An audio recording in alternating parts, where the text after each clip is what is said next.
ভেজানো চাল এক বাটি নিয়ে নিলাম। এই চালটা রেশনের চাল, আমি 5 থেকে 6 ঘন্টার মতো ভিজিয়ে রেখেছিলাম।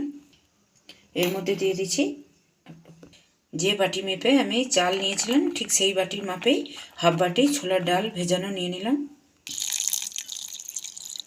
জল দিয়ে মিক্সির মধ্যে বেটে নিয়ে চলে আসছি। সমস্ত চাল ডালের মিশ্রণটা আমি 2 ভাগে ভাগ করে নিয়েছি। 1 রাউন্ড বেটে নিয়ে আবার অর্ধেকটা অংশ বেটে নেব। তো এটা বেটে নেওয়ার আগে এর মধ্যে কিছু নারকেল কুচি, কয়েক টুকরো আদা, 4টে কাঁচা লঙ্কা দিয়ে আবার একবার বেটে নেব। দ্বিতীয় রাউন্ডের পেস্টটা আবার করে নিয়েছি। তো দুটো পেস্ট একসাথে মিশিয়ে দিলাম। দুটো ব্যাটার একসাথে খুব ভালোভাবে মিশিয়ে নেব। তোমরা চাইলে পরিমাণ যদি কম থাকে তাহলে একসাথেই বেটে নিতে পারো। আমার অনেকটা পরিমাণ বলে আমি 2 বারে বাটলাম। এখন এর মধ্যে দিয়ে দিচ্ছি স্বাদ মতো লবণ। এখন দিয়ে দিচ্ছি হাফ চামচ মতো বেকিং সোডা। তো বন্ধুরা, আমি এখানে বেকিং সোডা ব্যবহার করলাম, তোমরা চাইলে কিন্তু ইনোও ব্যবহার করতে পারো। লবণ, বেকিং সোডা খুব ভালোভাবে ফেটিয়ে নেব। আর এই মিশ্রণটা বেশিক্ষণ রেস্টে রাখার দরকার নেই। 10 থেকে 15 মিনিট মতো রেস্টে রেখে দিলেই ব্যাটারটা একদম তৈরি হয়ে যাবে। আর থিকনেসটা আমি দেখিয়ে দিচ্ছি, ঠিক এরকম থিকনেসে থাকবে। খুব পাতলাও হবে না, খুব ঘনও হবে না। তো ফিরে আসছি 10 মিনিট পর। ওদিকে ব্যাটার 10 মিনিট রেস্টও হয়ে গেছে, আর এদিকে আমি তাওয়াও গরম করে নিয়েছি। তো তাওয়াটা একটু বেশি গরম হয়ে গেছে, তাই হাতে একটু জলের ছিটা দিয়ে ঠান্ডা করে নিয়ে একটা কাপড়ের টুকরো করে মুছে নেব। একটা বাটির সাহায্যে ব্যাটারটা আবারও একটু এভাবে ঘেঁটে নেব।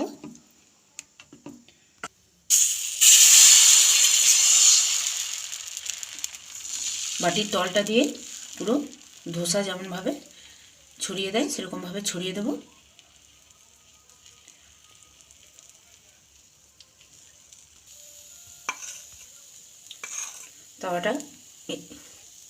ধোসাটা একদম ড্রাই হয়ে এসছে। উপর থেকে উঠে আসার আগে আমি সাইড থেকে একটু করে সামান্য তেল ছিটিয়ে দেব। ধোসার 4-5টা আমি খুন্তি দিয়ে একটু নাড়িয়ে নিয়েছি। এরপর উল্টে নেব। কত সুন্দর উঠে গেল বন্ধুরা, কত ক্রিস্পি হয়েছে দেখো। ব্যাটার যদি ঠিকঠাক তৈরি করা হয় তাহলে ধোসা উঠতে কোনো রকম প্রবলেম হবে না এবং দুর্দান্ত ক্রিস্পি হবে, খেতেও টেস্টি হবে। তো ধোসা তৈরির ক্ষেত্রে ব্যাটারটা তৈরিটাই হচ্ছে মেন। তো এরকমভাবে প্রত্যেকটা ধোসা আমি তৈরি করে নেব।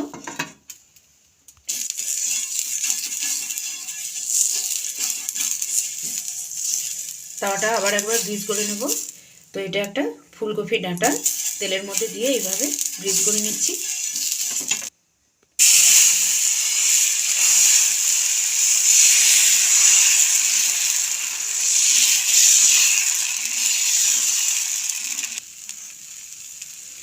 কত জালিদার হয়েছে দেখো বন্ধুরা।